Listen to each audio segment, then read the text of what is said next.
Good afternoon, ladies and gentlemen, and welcome to today's webinar. Today we are chatting about managing validation activities within the RTO. Guys, just before we start, I've got some really interesting and exciting news to share with you guys about the compliance webinar, which I will do, sorry, not the compliance webinar, the compliance conference in July, which I will do at the end of this webinar. We've got some really interesting freebies to give away and all those fun kind of things. So if that appeals to you, as I said, please stay a little bit longer at the end of this webinar. However, I'm not going to take time during the webinar to go through the conference stuff with you guys. Give me 1 second. Okay, so today we're looking at managing assessment validations. For those of you that have not attended my webinars before or do not know me, my name is Alex Schroeder. And guys, I'm not going to go through my pedigree. If you want to know more about me, please feel free to go onto LinkedIn, have a look at my bio there. You'll learn enough about me. You'll learn quite a bit about me from my bio. A few housekeeping things. If for any reason I do not get to answer your questions during the Q&A session today, please feel free to email info@complianceinstitute.edu.au and the ARCP team will forward your questions to me. You may even get to the stage where after the webinar or over the weekend or next week, you think, oh, I should have asked that during the webinar. If that's the case, once again, please email info@complianceinstitute.edu.au. And what happens is when the ARCP team forwards your questions to me, sometimes it might be as simple as me jotting an email back to you, or sometimes I might believe that it would be easier to discuss it with you in person, in which case I will simply just pick up the phone, give you a quick call, and we'll just chat through your question. Either way, once again, if you have any questions that aren't answered in the Q&A session today or that you think of after the webinar, please feel free to email info@complianceinstitute.edu.au. Guys, you would know by now you would know about the 2023 VET Compliance Conference in July. We have got a really exciting lineup of speakers. We've got one presenter from ASQA who's going to be talking about their regulatory operations and their activities, etc. We've got a second ASQA speaker who's going to be chatting about what a quality provider looks like. So for ages, we've been hearing ASQA go on about they want RTOs to be a quality provider, but there's never been anything really concrete to tell us what ASQA means by RTOs being quality providers. And at the conference, we've got Karen Noble from ASQA, who's going to be chatting with us about that. We've also got some really other interesting things happening at the conference. We've got a speaker that is a specialist in artificial intelligence within the vet sector. He'll be chatting to us. We've got two presenters who are each specialists in trainers and assessors. They will both be presenting at the conference as well. Peter Dukas, who is probably one of Australia's best known vet solicitors, he's going to be chatting about what to do if you don't pass an audit and also how to monetize your RTO investment. And yes, I can see questions coming up. Yes, I'm going to be speaking at the conference as well. But not only that, we've got on the 10th and 11th, we've got a masterclass on assessment tool development and validations. The 12th is the conference day, and the 13th and the 14th, there are masterclasses on preparing for an audit. So, guys, if you are interested in seeing more information on that, the website for the conference is really easy. It is simply www.complianceconference.com.au. Go and have a look. If you haven't booked your spot yet, please go and do so because numbers are busy filling up very fast. And we're only about 3 weeks away from the conference. So it's getting very quickly, or it's getting to us very quickly. A quick reminder that once a month I do train and assessor webinars. that has been, these webinars have been designed to help trainers and assessors meet their VET PD obligations under clause 1.13 of the standards. And in fact, we've got a trainer and assessor webinar happening this afternoon, about an hour after this webinar, on plagiarism and the rules of evidence. So for those of you that have registered for that webinar as well, it's going to be a really, really good one. Guys, ASQA is currently taking a very, very, very quick look, or sorry, very, very deep look at Crycos colleges. We have had a whole lot of Crycos colleges come to us and say, hey, ASQA is going to audit us. Can you please just make sure that we are audit ready? But we've also had an alarmingly number of Crycos colleges come and say, look, we failed audit. Can you please help us get, sort of with our resubmissions?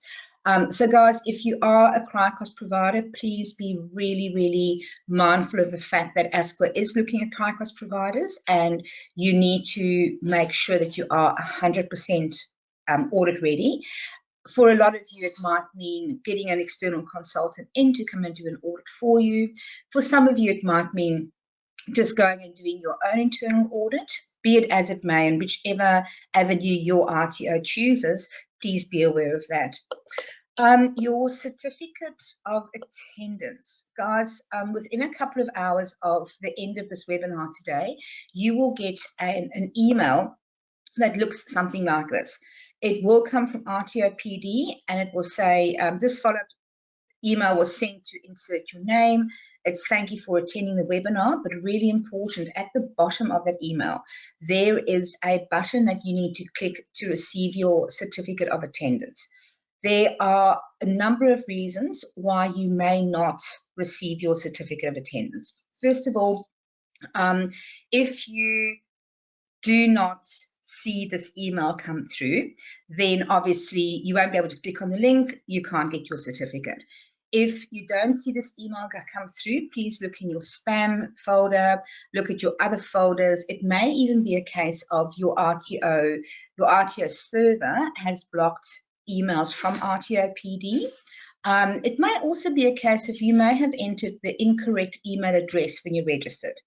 Unfortunately, ARCP is not able to issue attendance certificates manually. So please, please make sure that you do look for this email coming through. And also, obviously, presuming that you have entered the correct email address on your registration form for the webinar. And once again, also presuming that the rtopd.com.au email or info@complianceinstitute.edu.au has not been blocked by your RTO server.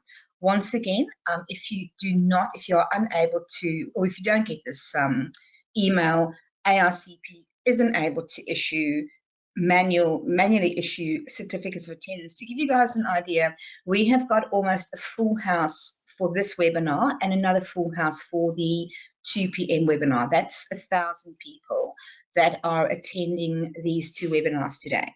Can you imagine the amount of work involved for ARCP to go and try and figure out why people didn't get their certificates and then trying to reissue them? So they just don't do it. That's enough housekeeping. Today we are looking at managing assessment validation processes, and in particular we're looking at the requirements of clause 1.8, 1.9, 1.10 and 1.11 of the standards.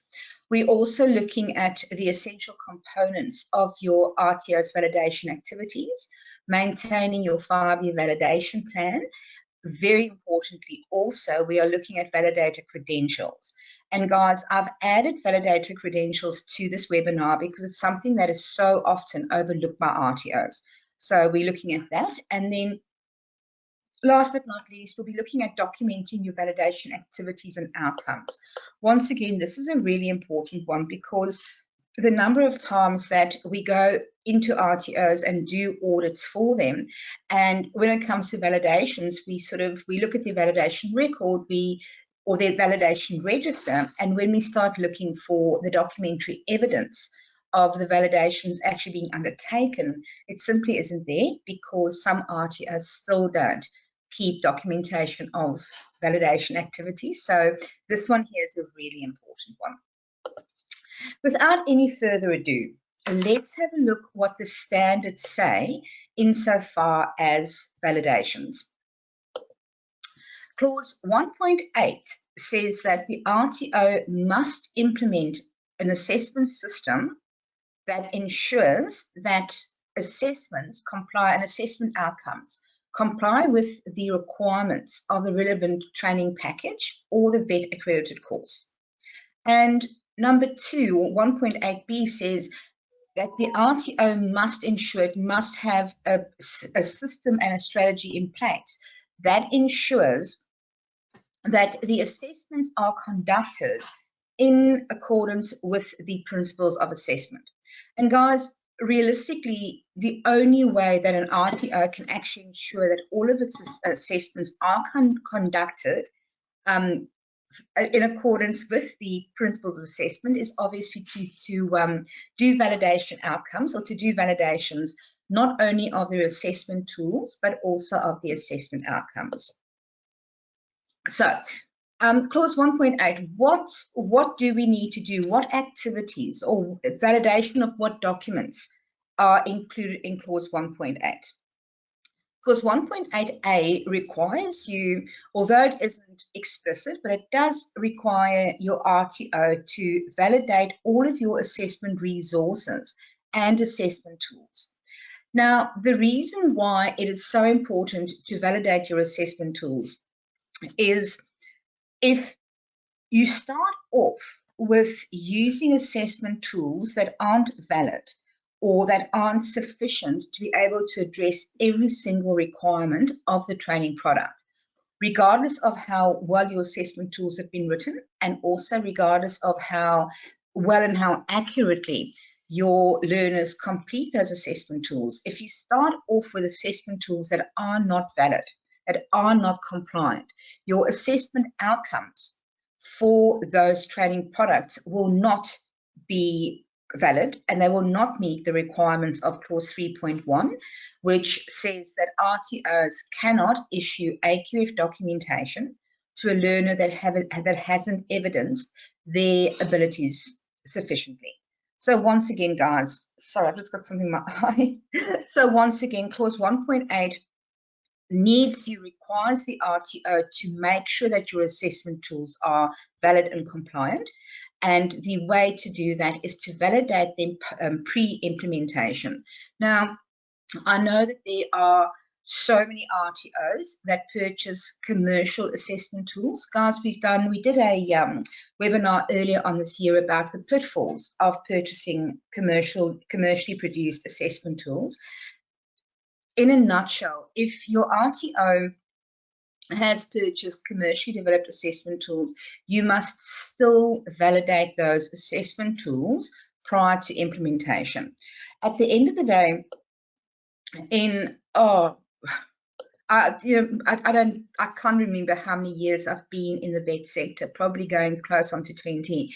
But in all that time, I have yet to come across one single commercial assessment tool developer whose tools are actually compliant. And in fact, VET Prep was actually started, 10, 12, 14, 15 years ago, because there was one of Australia's most popular assessment tool developers. Their assessment tools were that non-compliant. That is how VET Prep started. Now, I know that when you buy commercial assessment tools, they always have some kind of guarantee, and there's always some kind of sales spiel about, our tools have gone through an ASCO audit, they've been ASCO approved, this and that. Guys, at the end of the day, those statements are marketing statements, and legally, or in the legal sense, they are called puffery. And the reason why they are called puffery is almost if you imagine a bird, as they're getting ready to parade their goods. You know how some birds sort of puff themselves up? that is exactly where the legal term, or what the legal term puffery relates to. And I know this isn't a webinar on legal terms. Sorry, that's the legal nerd in me coming out. But at the end of the day, if you have bought commercially developed assessment tools, you will always find a line or a paragraph there. It might be on the front page of your tools, it might be in small print, it might be in my new print, but you will always find something in there that says that it is still up to the RTO to ensure that the tools are completely compliant. And usually often there's also something in there that if the RTO's tools are found to be non-compliant, that the commercial developer will fix them free of charge.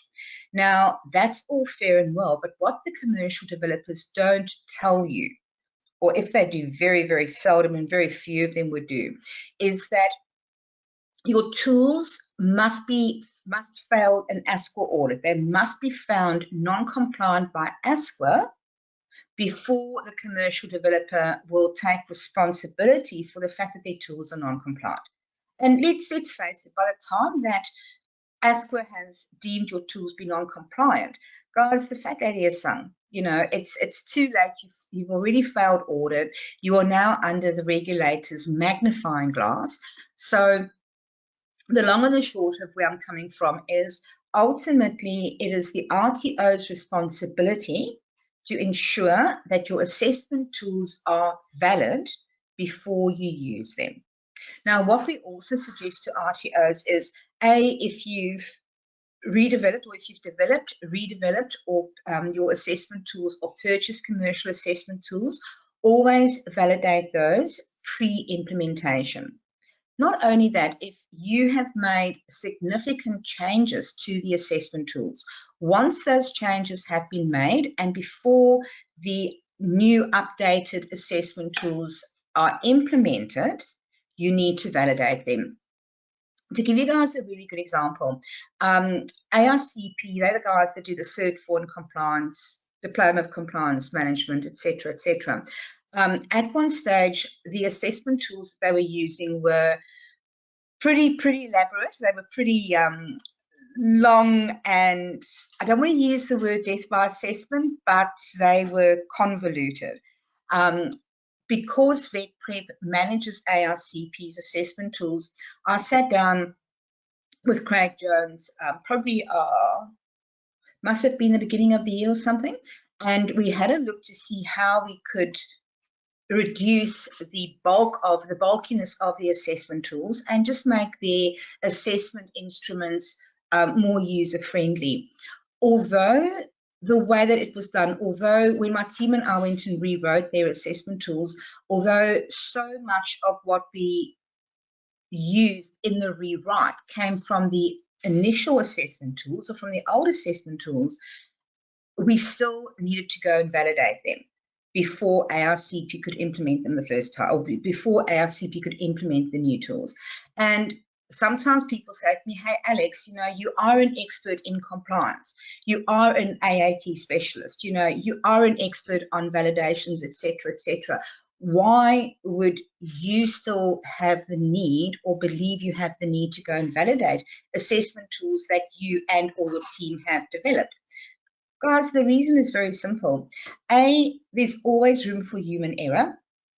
And B, at the end of the day, because the RTO needs to be 100% certain that their tools are valid, when my team and I go and develop assessment tools for our clients, we need to make sure that the work that we have done on behalf of our clients are actually compliant, the tools are valid, and that when implementing the tools, the RTO can be assured that, obviously, depending on marketing, etc., but that their assessment outcomes from the students can be relied upon. Clause 1.8 also requires you to go and validate the assessment outcomes. So the assessment judgments that trainers and assessors have made, Clause 1.8 requires you to go and validate those. Now, guys, I'm using validation here. Some people call it moderation. At the end of the day, whether it is moderation or validation, when we go and audit the assessment tools or audit the assessment outcomes, be it, like I said, moderation or validation, your RTO needs to ensure that you do that, because, and the reason why we need to do it continuously is if you come across a student or a cohort whose assessment judgments do not pass or do not pass moderation, if the student is still within your RTO, rectifying that is fairly simple. However, if they've left your RTO, it becomes a nightmare trying to get them to come in and help your RTO fix its deficiencies in validation and moderation activities. Clause 1.9 is very, very explicit insofar as it requires an RTO to have your 5-year validation plan. Your 5-year validation plan must include when validation will occur, the training products that will be validated, who the lead validator would be, the co-validators, and also how the outcomes of the validation activities will be documented and acted upon.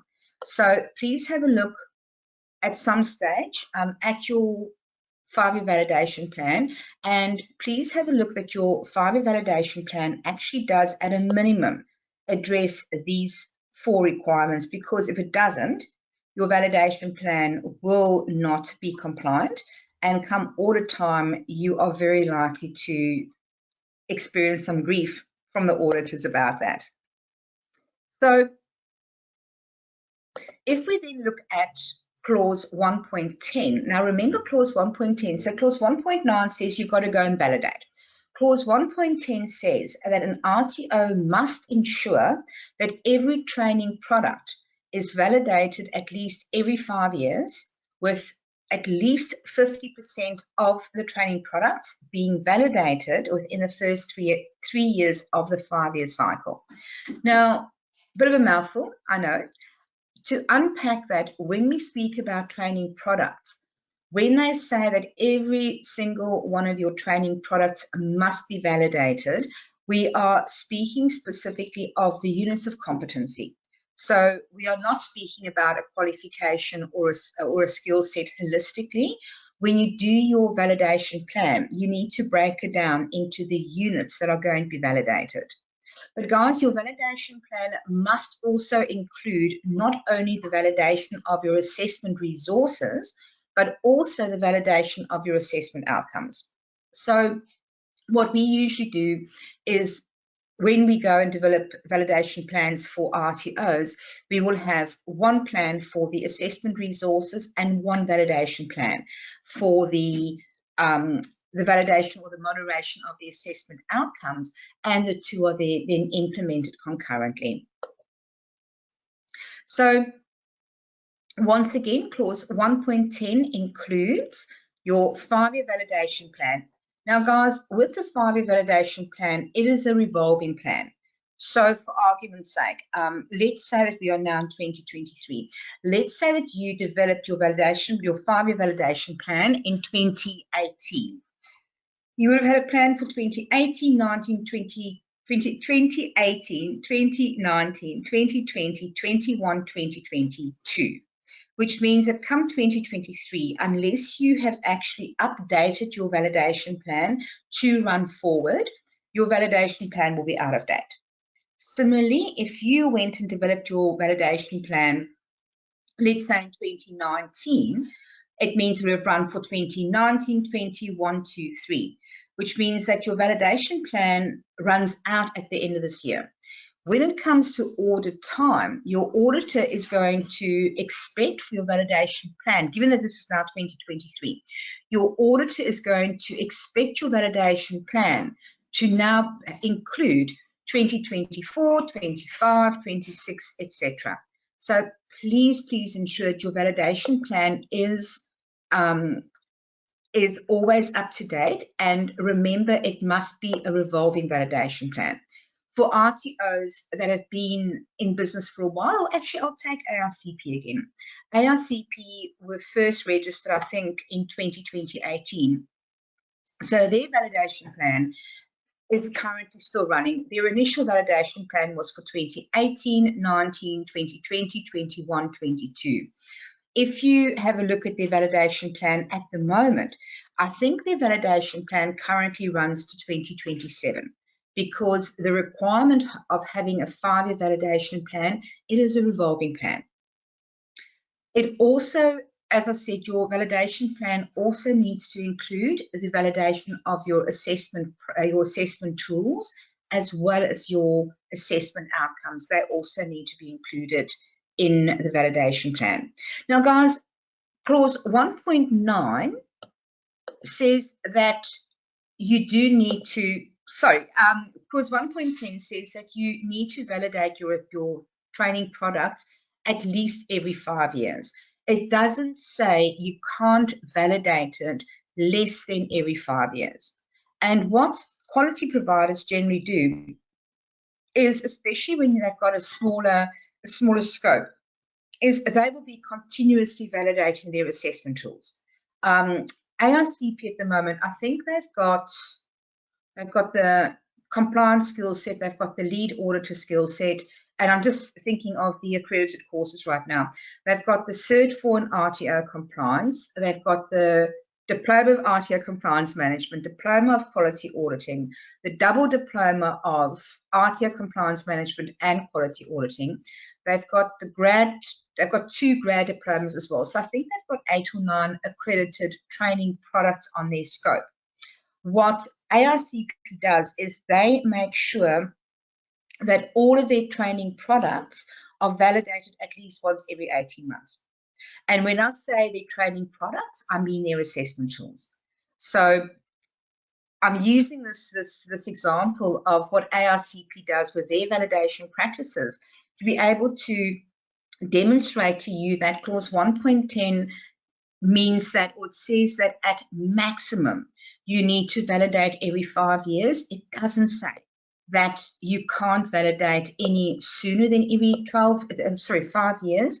And in fact, a quality provider that is focused on providing a valuable learning journey and also maintaining compliance throughout its operations, that kind of provider is not going to be satisfied with sitting back and going, oh, you know what, we validated our tools 4 years ago. We don't have to worry about validating them for another year because we have a 5-year time span. We find that truly quality providers are constantly looking at their assessment tools. They are constantly having a look and ensuring that their resources, their assessment resources and their assessment outcomes, but that their assessment resources are compliant. So clause 1.11 talks about your validators and who can validate assessment outcomes as well as assessment tools. So we'll speak about assessment tools first. Clause 1.11 says that a person that validates or validators, when you validate assessment tools, the validators, be it an individual person or a group, must hold a TAE qualification. So that would be TAE 4 or a diploma in TAE or a bachelor degree or higher in adult education. So they must hold the TAE qualifications or the bachelors. They must have industry currency in the training product that they are busy validating. Their VET PD must be up to date, but not only that, they've also got to have the vocational skills or hold the units of competencies that they are validating. So essentially what clause 1.11 says is that when your validators get together or when your assessment resources are being validated, that the validators need to hold the same quality or need to hold the same credentials as the trainers and assessors delivering the training product needs to hold. Does that make sense? Now, with clause 1.11, there's a little bit of a tail to add to that, because clause 1.11 says that your RTO can engage the assistance of a subject matter expert in the validation, because of course that would then meet the requirements of having the vocational competencies. But where clause 1.11, where that is slightly different, or where the requirements for validator credentials under clause 1.11 is slightly different from that of trainers and assessors, is clause 1.11 says that your validator, if you have a validator that doesn't meet all of those requirements, all 4 of the requirements, you can actually use a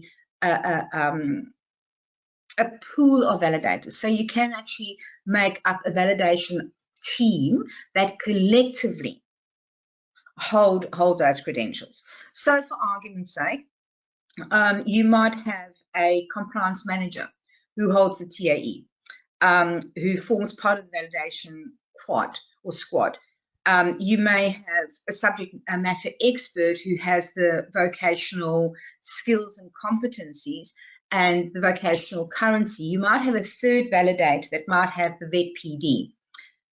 So where I'm coming from is that when you validate, you don't need every single validator to meet all of the credentials of clause 1.13, of clause 1.11. You can, as a group, collectively, they can collectively hold those credentials, but at the end of the day, they must hold the credentials.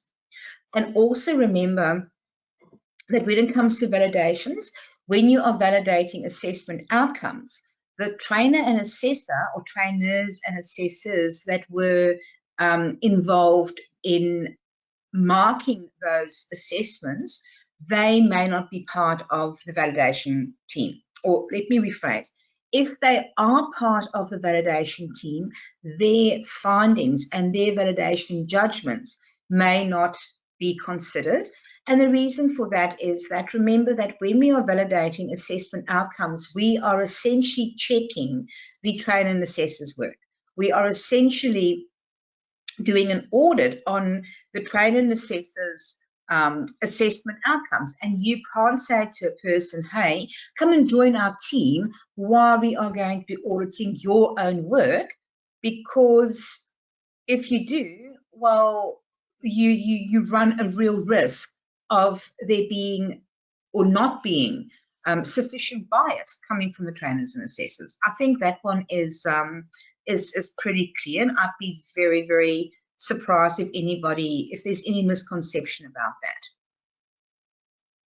So in a nutshell, in terms of clause 1.11, you need to make sure that the validators that are validating the assessment outcomes as well as the assessment tools, A, hold the credentials, i.e. being holding the TAE 40116.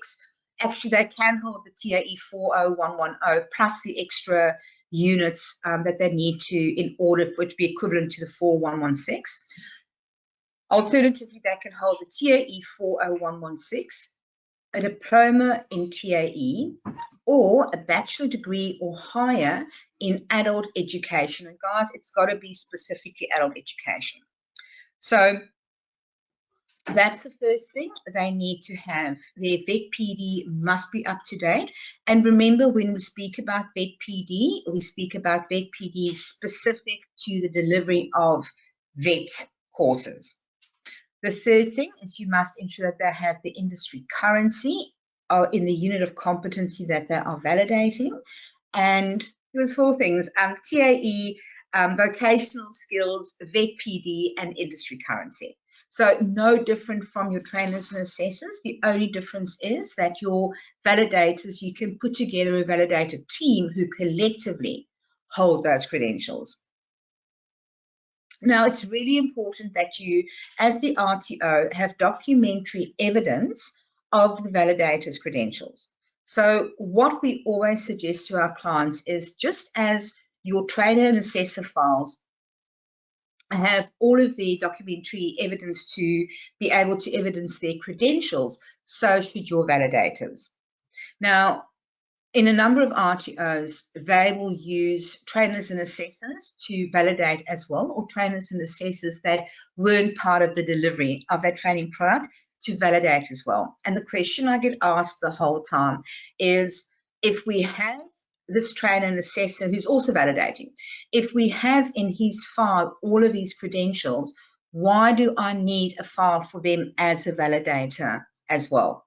Guys, the answer is really simple. Remember, in compliance, is it's a very systematic way of working. It's black and it's black and white. There is no gray sections in compliance. And if you have a validator's register as well, and if all of your validators, if you have all of their credentials in their files, even if they are also trainers and assessors with your RTO, it means that when you are conducting audits on the validators, you don't have to go and think, oh, hang on a second, I've now got to go back to this trainer and assessor file because they are sometimes a validator as well.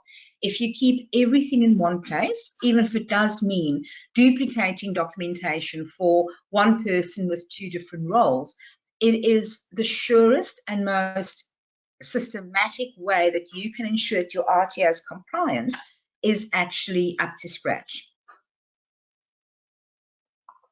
Guys, if you use industry experts that aren't necessarily attached to your RTO, if you use industry experts as part of your validation team or teams, please make sure that you have their credentials on file as well.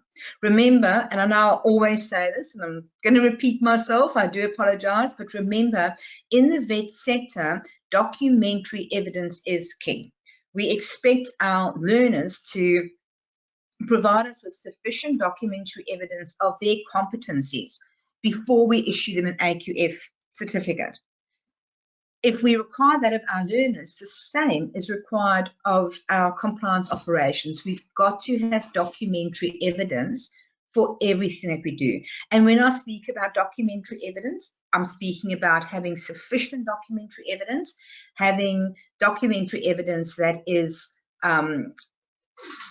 sufficient to address the areas that they need to, but that is also up to date, that is correct, and that provides sufficient information. So we are now, let's say you are up for audit. What evidence will you need as far as your validations are concerned during an audit? You need a detailed and up-to-date validation plan. You need validation of your assessment activities. Remember we said earlier on, having your validation register there or having your 5-year validation plan is not sufficient. You actually need to have documentary evidence of the validation documents that your validators completed during the validation processes. You need your validation outcomes and reports. You need your validators' credentials, as well as, if you use industry experts, have their credentials on file as well. And then very importantly is your continuous improvement register, because at the end of the day, if during validation, if there are findings with our assessment tools, for argument's sake, that an assessment instrument needs to be adapted or improved upon, remember that as part of your RTO's continuous improvement, and therefore that goes into your CIR. Similarly, when the assessor's judgments or your assessment outcomes are being validated, any findings from that validation, if there's findings that our systems need to improve, or maybe the trainer and assessor needs to improve their marking methodologies, that must go into your CIR so it can be actioned. So what are the consequences to RTOs if we have non-compliant assessment judgments? Guys, non-compliance with your validation activities can result in non-compliance with at least 9 different clauses within the RTO standards. Because remember, the RTO standards, the different clauses of the RTO standards are all intertwined and all interlinked. So I don't know that there's one single clause in the RTO standards that does not relate to at least one other clause, but usually to a bunch of other clauses. So in the case of non-compliant assessment judgments. If you have non-compliant assessment judgments, you are in breach of clause 1.1, which says that your training and assessment activities must be consistent with the requirements of the training package or the accredited course. So i.e. it must actually be consistent with the requirements of the units of competency that you are delivering within the training product. It also means that you are in all likelihood going to be non-compliant with clause 1.3 of the standards, because remember, clause 1.3 of the standards require RTOs to have strategies in place where they are monitoring their training and assessment practices. Clause 1.4 says that the RTO must meet all requirements specified in the relevant training package or accredited course. I'm going to add in there all the training product. So if you have non-compliant assessment judgments, then it means that if your RTO does not meet clause 1.4 because your training and assessment practices do not meet the relevant training package. And guys, I'm actually going to go one step forward or one step sideways, and I'm going to include in here that these same clauses also apply to your assessment tools. Because remember, we said earlier on that even if you have the best assessment tools, the best trainers, the best assessors, if your assessment tools are not compliant, you are still going to be in breach of the clauses that we're going to go through. Clause 1.5 says your assessment practices must be relevant to the needs of industry. I have not come across one industry sector that has said, hey, you know what? The AQF requirements for that training product, we're quite happy if RTOs just ignore it, and we're quite happy if RTOs don't make sure that their graduates actually were able to demonstrate and evidence their competency in a training product. So if you do have training products or assessment products or assessment outcomes that were non-compliant, your RTO hasn't ensured you that your assessment practices, be it your tools or your marking, are relevant to the needs of industry. But it gets worse. And I'm so sorry to do this to you guys. However, if your assessment tools and or your assessment practices are non-compliant, it also means that your RTO and its trainers and assessors are not conducting effective assessment. Because if you are conducting effective assessment, then your assessment outcomes should be able to pass audit. And if you are conducting effective assessment, one part of conducting effective assessment means that your trainers and assessors know their product or know their job well enough to be able to look at assessment tools and go, this isn't compliant. Tell you guys a quick story. Years and years, yonks ago, I was a trainer and assessor for a Crikos College in Sydney CBD, and I was fairly new to the game. I don't think I've been in the vet sector for more than a couple of years or so, and I think I was teaching a diploma of business of management or advanced diploma of management at that stage. It was one of these beautiful warm and fuzzy business qualifications. And I remember having a look at the assessment tools that we were asked to use. And I'd look at an assessment tool unit after unit after unit. I'd look and I'd go, this can't be compliant. Now, guys, at that stage, I wasn't actually working as a compliance practitioner. I was a trainer assessor. And every single, probably about 2-3 times a week, I'd go to our PEO and I'd say to him, these assessment tools are not compliant. These assessment tools aren't valid. And I think in the end, he got so sick and tired of me complaining.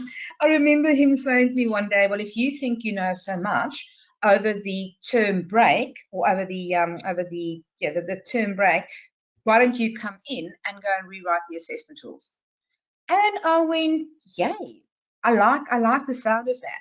And that's exactly what I did.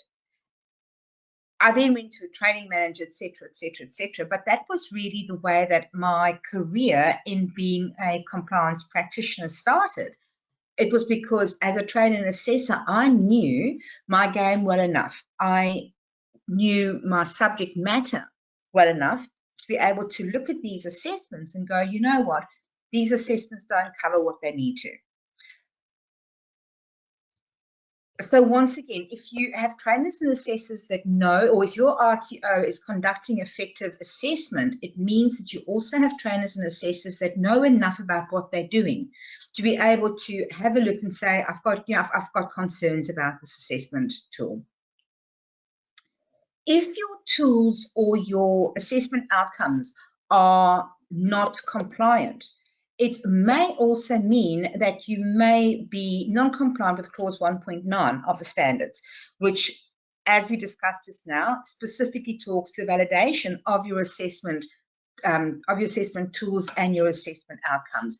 And the reason why I say that you could very well be in breach of clause 1.9 is because if your RTO is conducting effective validation activities, then it would have come up that your assessment tools and or your assessment outcomes are not compliant with the standards. And I would think that if it's picked up during validation, that your RTO would actually fix that.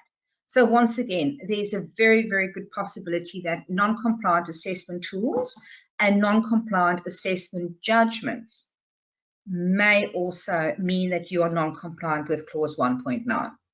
I will add that one is debatable, but having said that, if I was up in front of a tribunal and we had to debate whether clause 1.9 or whether non-compliant assessment tools and non-compliant assessment outcomes affects your compliance with clause 1.9, I think I can make a very, very, very good argument that it won't. So my suggestion to you is don't take that risk. Just bear in mind that if your assessment tools, your assessment practices are not actually compliant, that you may very well be in breach of clause 1.9. You would definitely be in breach of clause 2.1 because clause 2.1 says your RTO must be compliant with the standards. Doesn't say you can be compliant with 99% of the clauses. It says you must be compliant with the standards across board. You will also, in all likelihood, be in strife with clause 2.2 of the standards, because clause 2.2 requires you to actively and constantly be monitoring your assessment practices to ensure compliance. So if you are constantly and actively monitoring your assessment practices, as clause 2.2 requires you to, then it stands to reason that you're going to have compliant assessment tools and your assessment judgments are going to be on the mark. And if they're not, then the question goes back that if your tools are not compliant and your assessment judgments do not meet the requirements, then are you then conducting your monitoring activities under clause 2.2 effectively? Potentially, you could be in breach of clause 7.5, which is the data provision on governance, because at the end of the day, if your assessment practices, be it because of assessment judgments or because of assessment tools, if they are not compliant, when you do your data reporting, at data reporting time, most RTOs go and pull their data reporting, or for data reporting purposes, we go into our student management systems. Now, if your RTO has been using non-compliant assessment tools, or if the assessment judgments haven't been validated or have just been ticked and flicked, then it stands to reason that that information of everything is hunky-dory is fed into your student management system. So when it comes reporting time, you are simply pulling the data out of your student management system, although it could be incorrect, and therefore your reporting can't be correct. The same goes for your declaration on compliance. Now, remember, when the CEO does their declaration on compliance, they need to actually confirm that their RTO was, at the time of doing the declaration on compliance, was or is compliant, but it also has been compliant over the last 12 months. Now, it goes back to if you have non-compliant assessment tools and or non-compliant assessment practices, if your CEO is not aware of that, they will in all likelihood go and say, yep, you know what, we've had compliance, we're compliant now, we've been compliant over the past 12 months, and effectively they are then providing false and misleading information in their declaration of compliance. But more importantly, guys, and once again, clause 8.4, that one is debatable. I believe that I could make a damn good argument why non-compliance of your assessment practices and or your assessment tools affects the requirements of clause 8.4. But let's park it for a second. The one clause or one of the other clauses that is not negotiable and where there's not even a single debate is clause 8.5, because remember, clause 8.5 requires RTOs to adhere to state, territory, and Commonwealth legislation at all times. Guys, the NVR Act rules the vet sector. The NVR Act says that you can't go and issue AQF documentation, amongst other things. It says that, well, in fact, all of these clauses that we've just been discussing, they are part of the NVR Act. So if you are in breach of any of these clauses, you are also in breach of clause 8.5. There's one clause here that I've just realized I haven't added. Clause, I think it's clause 3.1 or clause 3.2 of the standards. It's very, very clear. In an RTO cannot go and issue an AQF document or an AQF certification document to any learner who hasn't fully evidenced their competency and skill in the training product. I'm going to repeat that. You as an RTO may not issue a statement of attainment or a testimonial or a record of results unless the learner has 100% evidenced their competence, their skills and their knowledge in that training product. When I say training product, I mean individual units of competencies, skill sets, short courses, etc. If you do go and issue a statement of attainment, a testimonial or a record of result to a student that has worked off non-compliant assessment tools, you are issuing an AQF document to somebody who hasn't properly evidenced that they have the skills and the knowledge of that training product requires. And the same goes, the same goes that if you aren't monitoring your assessment judgments, if you've got a training assessor there who's sitting there and he's ticking and flicking, or they are ticking and flicking, it means that if you haven't actually been monitoring your assessment outcomes, if you haven't been validating your assessment outcomes, you probably haven't picked up that you've got a ticker and a flicker in your pool of trainers and assessors. And remember, if you do have a ticker and a flicker, or if you do have trainers and assessors whose assessment methodologies result in non-compliance of the RTO standards, you will in all likelihood go and issue an AQF document to a learner who hasn't properly demonstrated their skills and knowledge. Therefore, you've breached the NVR Act and you've breached the standards, and I promise you, ASPA will throw the book at you. I definitely, I don't know why I missed that clause, but I did. So guys, time for questions and answers. I'm very, very wary of, or aware of the time. So let's hit the Q&As. Give me 1 second. Do you know, I had the questions here minutes ago and they have just gone. Please, please, please bear with me. Here we go, questions.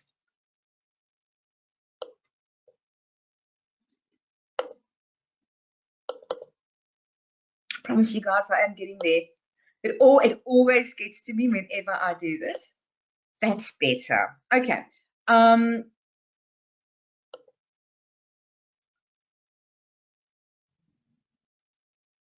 So guys, somebody's asked me, can we provide a link for the webinar for the trainers and assessors plagiarism? Guys, registration for the webinar is closed at 8 o'clock this morning, so unfortunately not.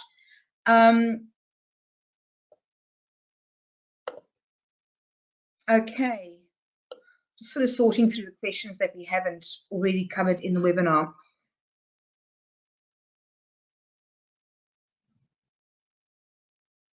Janelle, you've asked what happens if the unit of competency is obsolete or is superseded? Do we just put a note on the validation summary that this UOC is obsolete? So Janelle, I'm not 100% sure how to interpret your question. Won't you please email info@complianceinstitute.edu.au? Just explore on that a little bit more, just so I can understand completely where you're coming from. Ashley, you've asked which course includes training on validations. Ashley, the best that I can give you, I don't think that there is a accredited course that does that. However, you would have seen that at the compliance conference that we are actually doing a 2-day masterclass on assessment development and validations, and we are going to be exploring validations to the nth degree at that masterclass. If you can't make it to Brisbane for the conference, or if you can't make it to Brisbane for the validation masterclass, I am also going to be running the same masterclass in Sydney, Melbourne, Perth, and Brisbane. So it's Brisbane, Sydney, Melbourne, Perth. So yes, sorry, if you can't come to Brisbane for the masterclass, I am running the masterclasses as well in Sydney, Melbourne, and Perth. Just go onto the compliance conference website, which is complianceconference.com.au. You'll see that there's a tab for the masterclasses, and you can see what dates there are in which cities. Melissa, you've asked, can you please explain currency and industry skills and what that means? So currency and industry skills, I'll give you an idea. As a trainer and assessor, you need to be able to have industry currency, i.e. what happens in the outside world outside of training. Now, industry currency does not include delivering that training product. Industry currency are things, it's basically activities that you or that the trainer and assessor undertakes to make sure that they remain current with what is current practices within that sector. So to give you an idea, if you are, for argument's sake, let's say that you've got a trainer and assessor that, or can I take myself as an example? Do you guys mind? Because I wrote the cert for an RTO compliance, and because I wrote the diploma of RTO compliance management, I help ARCP out as a trainer and assessor in some of the units of competency in those 2 qualifications, and also in the double diploma of RTO compliance management and quality auditing. Now, I need to obviously maintain my industry currency in the units of competencies that are included in those 3 training products. I can't say that because I'm a trainer and assessor for ARCP in those 3 products, that is my industry currency. However, because I am because I am an active compliance practitioner, because I actively work with RTOs in doing audits, in monitoring their compliance, in their helping with rectifications, etc., therein lies my industry currency. And I guess similarly, let's say for argument's sake that you had a trainer and assessor that trained hairdressing. What the tribunal said a few years ago is if the trainer and assessor was delivering hairdressing, that they are expected to then go work in hairdressing businesses for X number of hours or X number of days per year, doing the job of the learners that they, or doing the job that they are teaching the learners to go and do. Does that make sense, Melissa? Melissa, what I suggest is that if it doesn't quite make sense to you, because I see you've raised another couple of questions on that, why don't you email info@complianceinstitute.edu, and they will then send me, and please include your mobile number, and I'd love to give you a call and just chat with you about that. Ashley, you've said, could the assessor who made the judgment validate the assessment tools but not the judgment part? Absolutely. Because remember that if the assessors are validating the assessment tool, they are not necessarily validating their own work unless they actually wrote the assessment tool. And if they wrote the assessment tool, I would give it a miss. It's a bad, bad idea.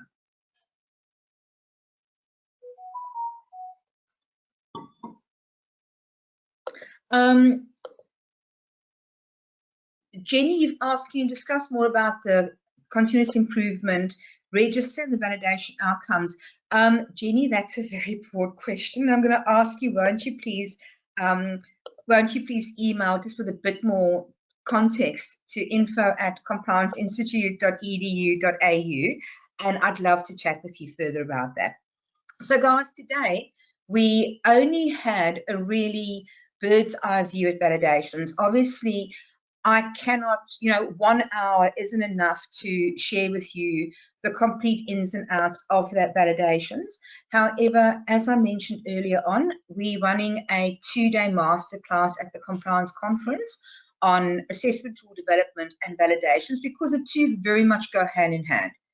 So at the Compliance Conference in Brisbane, we've got 2-day masterclass that covers validation in depth. Then the master classes go off to Sydney, Melbourne, and Perth, and not necessarily that order. But as I said, if you guys do want to come to the 2-day master class, it's going to be absolutely gold.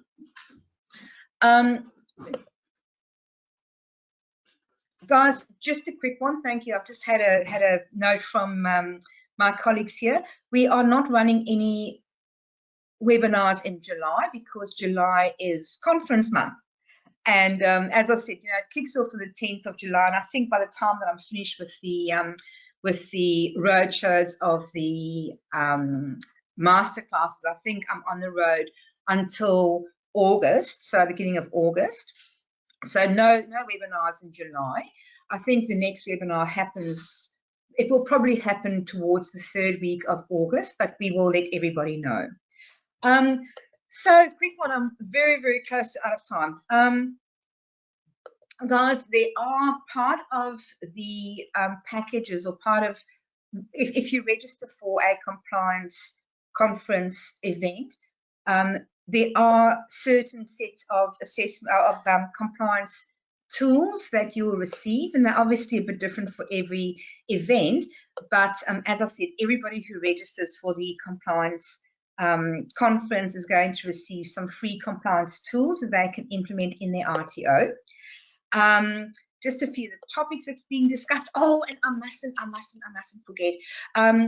What is also happening is, because I am a speaker at the compliance conference, and because I'm running these master classes, the compliance conference team has given me a handful of complimentary tickets.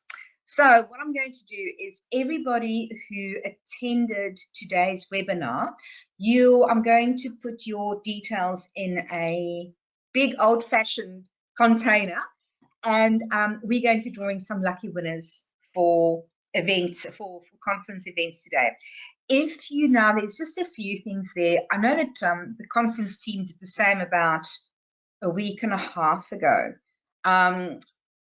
And a bit of a hitch sort of came up from that, so I will clarify that. If you have already purchased a ticket for an event in the at the conference, if you do win a free ticket for an event, and if it is an event that you already registered for, no, you can't get a refund on your purchase ticket. However, you will get a second ticket. Similarly, apparently there was one situation where in one company 2 people won free tickets. Lucky them, hey, luck of the draw. If that is the case, no, you can't get a cash amount for the one free ticket, guys. It's literally a case of, at the end of today, as I said, your names are going to go into a lucky draw. And yeah, look, if you do win one of these free passes, I think you'll get notified during the course of next week. But as I said, if you win a free pass, no, you can't get a refund on what you've previously purchased, etc., etc. And yeah, just enjoy it. I'm going to love and leave you guys. I am now 5 minutes over time, and I'm getting people that are sort of waving at me and going, Alex, finish off, finish off. So I'm going to finish off. I will not be seeing you guys again until after the conference. Thank you so much for being here with me today. Once again, please, if you have any questions, I know I didn't get to a lot of questions, please email those questions to me. There we go, info compliance oh, hang on, sorry. This is the compliance conference website. If I didn't get your questions, please info@complianceinstitute.edu.au.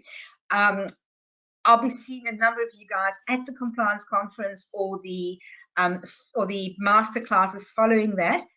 And for those of you that I don't see, have yourself an amazing 6 weeks until I see you again. Oh, and quick one for you. If you are not interested in going into a lucky draw for a compliance event, just pop an email through to info@complianceinstitute.edu.au and just say, hey, I'm not interested in winning a free event, so take me out of the draw. And yeah, I think I've now said enough. Guys, thank you so much once again for spending this time with me. I know we're all busy. I know your time is as precious to you as mine is to me. And humble thanks. Have a good one.